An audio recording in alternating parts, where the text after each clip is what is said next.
সকাল সকাল ফ্রেশ হয়ে আমাদের ক্লাবে ঠাকুরকে প্রণাম জানিয়ে বেরিয়ে পড়লাম কাজের উদ্দেশ্যে।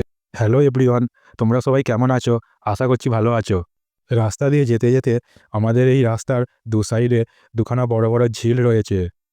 তোমরা তো জানো এবছরে প্রচণ্ড পরিমাণে বৃষ্টি হয়েছিল, তো তার কারণে দেখো তোমরা এই দুখানা ঝিলে প্রচণ্ড পরিমাণে এখনও জল রয়েছে।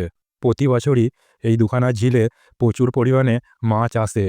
এবছরেও প্রচুর পরিমাণে মাছ এসেছে।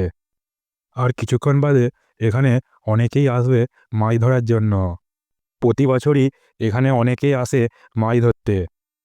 এমনকি বন্ধুরা, এখানে অনেকে রাত্রেতেও আসে লাইট জ্বেলে মাছ ধরতে। এখানে ছোট বড় বিভিন্ন রকমের মাছ পাওয়া যায়। আস্তে আস্তে চলে এলাম আমাদের মেন রোডের ওপর। এই রোডটা আগে ছিল সিঙ্গেল লাইন, বেশ কয়েক বছর হলো এই রোডটা 2 লাইন হয়েছে। তবে আগের চেয়ে গাড়ি চলাচলও অনেক বেড়ে গেছে। আজকের ভিডিওটা এই পর্যন্তই, দেখা হচ্ছে নেক্সট ভিডিওতে।